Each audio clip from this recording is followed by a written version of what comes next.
Thank you for joining me. I'm Alex, and I'd like to answer the question, should you buy Uber stock? And the short answer is no, and there's more videos on the sidebar if you want to. Never mind.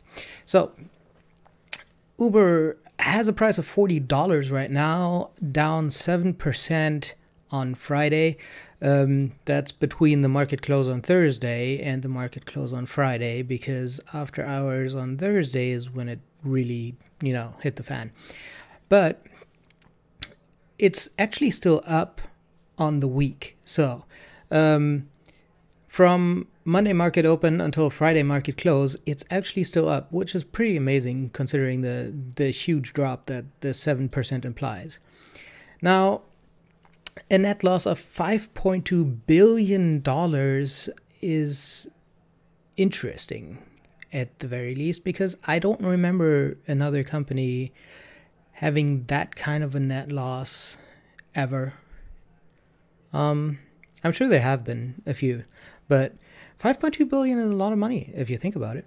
Now, Uber says that most of that comes from the IPO, the associated costs with that, and compensation.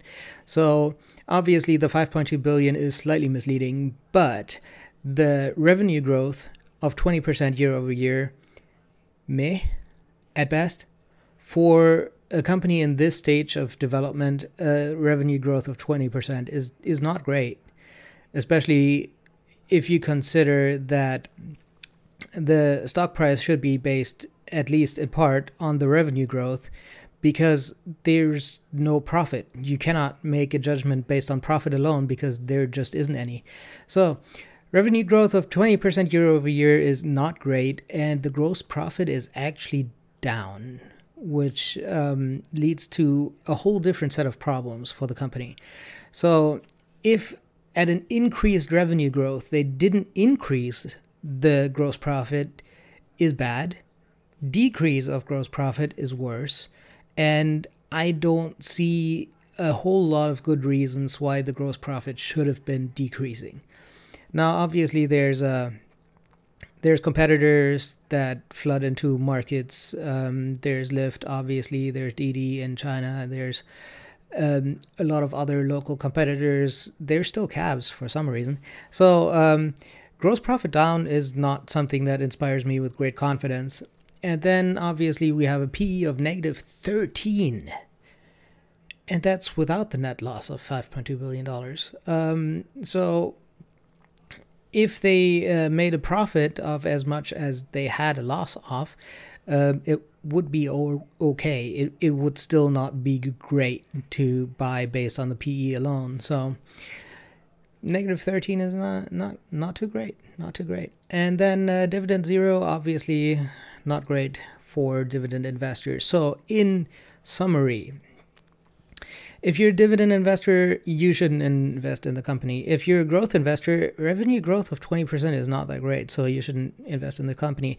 If you're a value investor, you quite obviously shouldn't invest in this company. So now my reasons for the last two are: if you cannot grow your revenue, your profit with the growth of revenues, that is a really bad sign. But we're talking about a time horizon of less than 5 years on this company.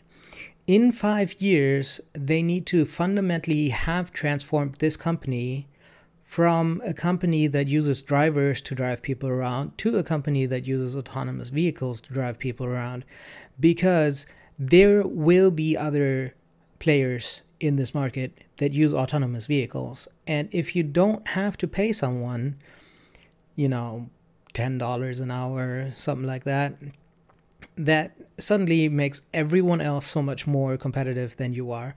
So even without mentioning Tesla's dream of having autonomous vehicles completely disrupt the rideshare industry within 2 years, there's still Waymo, who are actually doing this right now in geofence locations with completely mapped out districts with a very limited amount of vehicles and very limited amount of riders and very limited everything. So there's Waymo, there's cruise automation, there's obviously Tesla, and Yandex is actually doing the same thing right now, and they don't say that they're using geofenced locations and everything. So Yandex is probably going to be something to keep an eye on. But for this investment in Uber to make sense, they need to make a profit of more than what you paid per share for you to actually see a benefit, and with a time horizon of 5 years before pretty much all the rideshare market, or at least the beginning of the rideshare market, is automated, that doesn't inspire me with a whole lot of confidence. So I really don't think that anyone should buy the stock right now, and I really don't think that anyone is going to see a profit by Uber ever.